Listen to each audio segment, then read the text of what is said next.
Gëzohem që ju takoj, është kënaqësi, ju kam ndjekur vazhdimisht, ndoshta jeni nga të vetmit që unë besoj, nuk e di tash ti, se unë banoj në Athinë prej 36 vjetësh, kam qenë opozitar gjithë jetën time, kam qenë 21 janar këtu sepse kam besuar dhe këta, desha të transmetoj tek ju disa plagë të emigracionit, sidomos të emigrantëve grek, Greqi. A ka mundësi një qeveri shqiptare të loboj për emigrantët, sidomos të Greqisë? Neve kemi një problem të vazhdueshëm, 2 deri 3 herë vit që ne kthehemi për pushimet, fiken kompjutrat dhe radhë kilometrike dhe asë qeverisë ka bërë asnjë proteste. Ju a do keni mundësinë për të lobuar për këtë pikë të parë? Është e vërtet kjo që thua dhe pamjet e kufirit me radhë kilometrike janë vërtet jo vetëm vuajtëse për ju, por janë edhe fyese për të gjithë ata që i shohin.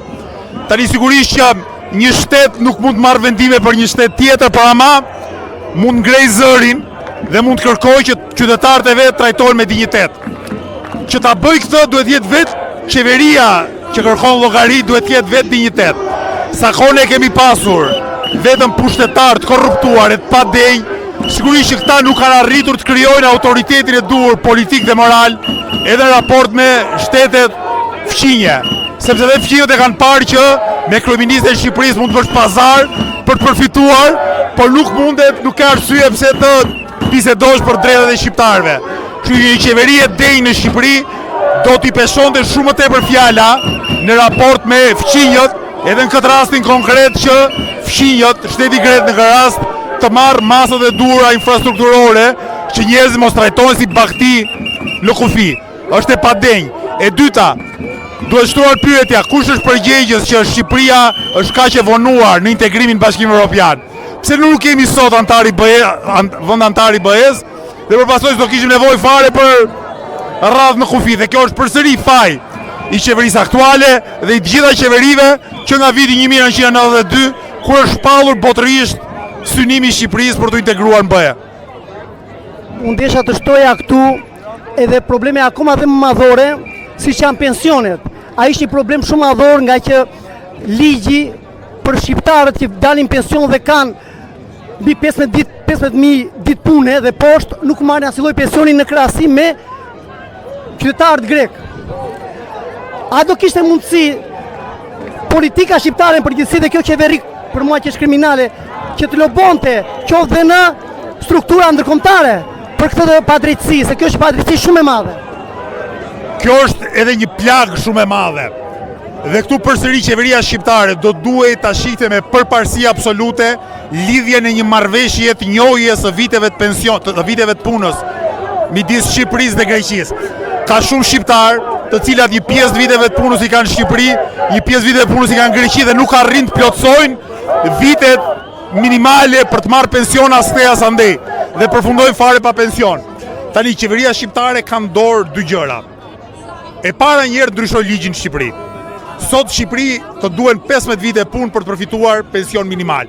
Dhe kjo është një nga shifrat më të larta në Evropë. Vendet e tjera kërkojnë më pak vite pune që ti të përfitosh pension minimal. Këtë e ka në dorë qeveria shqiptare 100%. Ajo që duhet bëj shtesë qeveria shqiptare është që të ushtrojë trystinë e duhur në mënyrë që shqiptarëve të Greqisë, pa edhe të vendeve të tjera, të njihet kontributi pensional dhe ata të marrin pension të plot për vitet e punës që kanë në Greqi dhe në Shqipëri.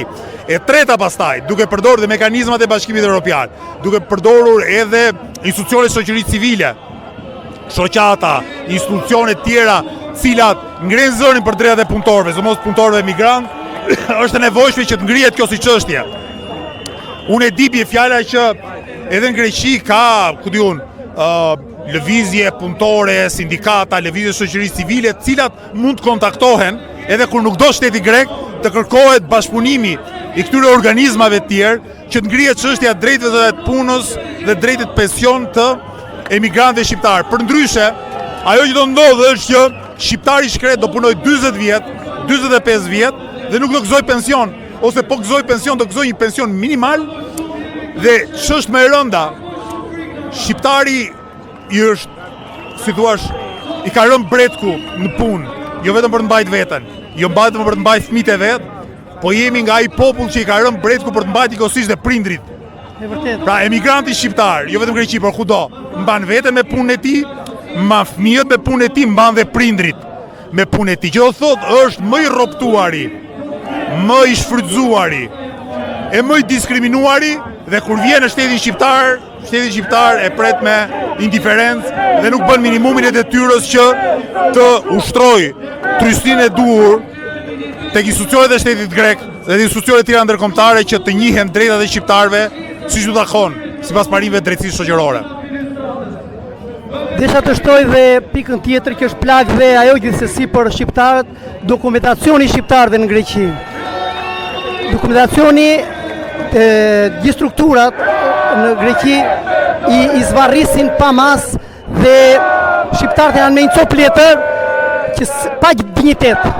Dhe me ato copë letër nuk mund të thojnë dot, nuk mund të punojnë dot ashtu si duhet punojnë, dhe qofse jetë djeni që shumica shqiptarëve dhe pas 30 vjetësh kanë emrat Jorgo dhe Jani.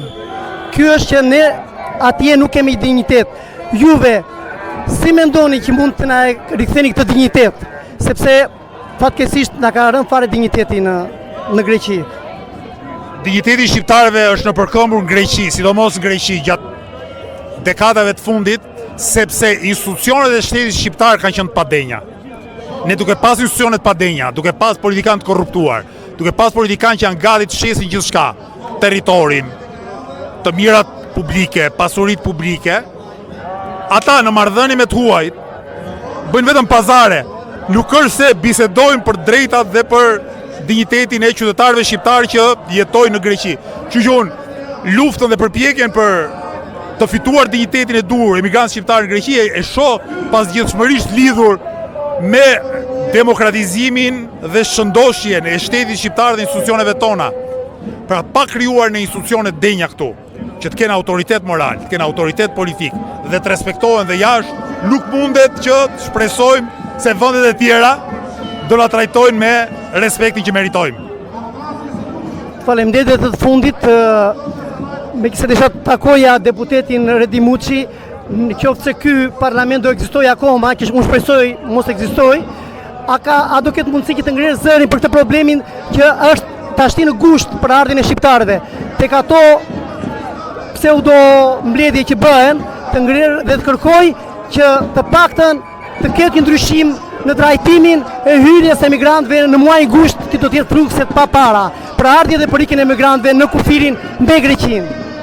Pa diskutim që sa të ketë parlament Redi do të ngrejë çështjet me gjas në gusht parlamenti merr pushimet, por ama kjo nuk na ndalon as Redin as mua që dalim publikisht dhe të kërkojmë institucioneve shqiptare që të ushtrojnë trysinë e duhur ndaj institucioneve greke. Po për te radhës, ne kemi qenë vjet, kemi bërë një takim në Athinë me bashkëdhetarët në kuadrin e fushatës zgjedhore dhe kemi ngritë shumë probleme aty. Kemi ngritë dhe problemin e shkollave për shqiptarët. Nuk i kushton asgjë shtetit shqiptar të paguaj disa mësues dhe që fëmijët e shqiptarëve, qindra mijëra fëmijë, të arsimohen shqip. Shqiptarët e ruajnë ende gjuhën, por nuk mjafton ta ruash gjuhën në kuptimin tradicional. Duhet ta zhvillosh gjuhën. Duhet që gjuha të shërbejë edhe për të lexuar, edhe për të komunikuar në mënyrë komplekse dhe të sofistikuar. Ne nuk kemi pse e ruajmë, si thua, nuk kemi pse qëndrojmë vetëm në kushtet e një tradite që me do e mos do ta ruajmë. Ne na duhet të përdorim mekanizmat e një shteti modern në mënyrë që përveç se të mësojmë në gjuhën e vendit pa diskutim, të mësojmë dhe në gjuhën tonë, në mënyrë që fëmijët e tu bie fjala. Jo vetëm të merren vesh me gjyshin dhe me gjyshen, po të lexojnë edhe Ismail Kadaren, të lexojnë edhe Naim Frashërin, të lexojnë edhe Migjenin, pra të jenë edhe pjesë e pasurisë intelektuale të Shqipërisë dhe në këtë mënyrë edhe të komunikojnë në mënyrë më organike me vendasit, sepse ekzistojnë shokët e shoqet e tyre në Greqi që janë të kombit grek, të dinë që shqiptarët i përkasin një kulture që është po ashtu e sofistikuar, është ka, si thua, ka letërsinë e vet, ka artin e vet, ka mendimin e vet, dhe kjo është detyrë e e shtetit shqiptar, dhe po them, shteti shqiptar sot që flasim i ka të gjitha kapacitetet financiare për të përgatitur mësues, për të paguar mësues dhe për të ofruar mbështetjen infrastrukturore në mënyrë që fëmijët e migrantëve të mësojnë shqipen e po themi e kultivuar, një lloj siç mësojnë nxënësit në Shqipëri dhe kësaj të jenë edhe më shumë kontribues për të mirën e vendit tonë. Falenderoj që të siguroj që të gjitha nga këto asnjë lloj qeverie nuk ka marrë as mundim të vogël për të bërë këto. Të falenderoj dhe shpresoj që mbas rrëzimit të kësaj diktature dhe të kësaj politike që ju presim në Athinë që të kemi kontakte që të jeni pranë nesh, sepse jemi shumë të braktisur dhe janë rreth 600.000 emigrantë në Greqi dhe 350 në Athinë. Ju falenderoj. Faleminderit.